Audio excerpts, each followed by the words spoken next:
Pune Nashik railway Sangamner मार्गेच व्हावी अन्यथा लढू. पत्रकार व सामाजिक कार्यकर्ता मनसूर चांदभाई शेख. नियोजित पुणे नाशिक रेल्वे सरळ मार्गात कोणताही बदल न करता ती संगमनेर मार्गेच व्हावी अन्यथा आम्ही सर्व संगमनेर निवासी नागरिक प्राणप्रधाने लढू, असा इशारा पत्रकार व सामाजिक कार्यकर्ता मनसूर चांदभाई शेख यांनी पत्रकाद्वारे दिला आहे. Pune Nashik semi high speed railway प्रकल्पासंदर्भात अभ्यासपूर्ण मत मांडणारी सर्व मंडळी नाशिक सिन्नर संगमनेर नारायणगाव चाकण आणि पुणे अशा सरळ मार्गाचे समर्थन करीत आहे, असे पत्रकार व सामाजिक कार्यकर्ता मनसूर चांदभाई शेख यांनी पत्रकात म्हटले आहे.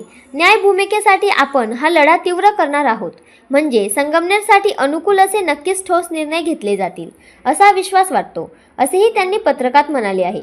नाशिक सिन्नर संगमनेर नारायणगाव चाकण आणि पुणे असा सरळ मार्ग सोडून शिर्डी मार्गे पुणे नाशिक रेल्वे मार्ग नेण्याचा जो घाट घातला जातोय हे अत्यंत दुर्दैवी आहे. संगमनेर मार्गे रेल्वे गेली तर युवकांना काम मिळेल व नोकरी करून आपल्या घरची शेतजमीन कसता येईल, शेतीमाल नाशिक पुणे मार्केटला नेता येईल, तसेच आपल्या कुटुंबाकडेही लक्ष देता येईल, म्हणजेच गावाचा व पण विकास होईल. सर्वांच्या हाताला काम मिळेल, तसेच व्यापार वर्ग व शेतीमालाला चांगला भाव मिळेल. पर्यायाने तालुक्यातील व परिसरातील शेतकरी, नोकरदार तसेच विद्यार्थी या सर्वांच्या सर्वांगीण विकासासाठी हा मार्ग अतिशय महत्त्वाचा असल्याने शासनाने याचा पूर्ण विचार करावा, असेही पत्रकार व सामाजिक कार्यकर्ता मनसूरभाई चांद शेख यांनी म्हटले आहे.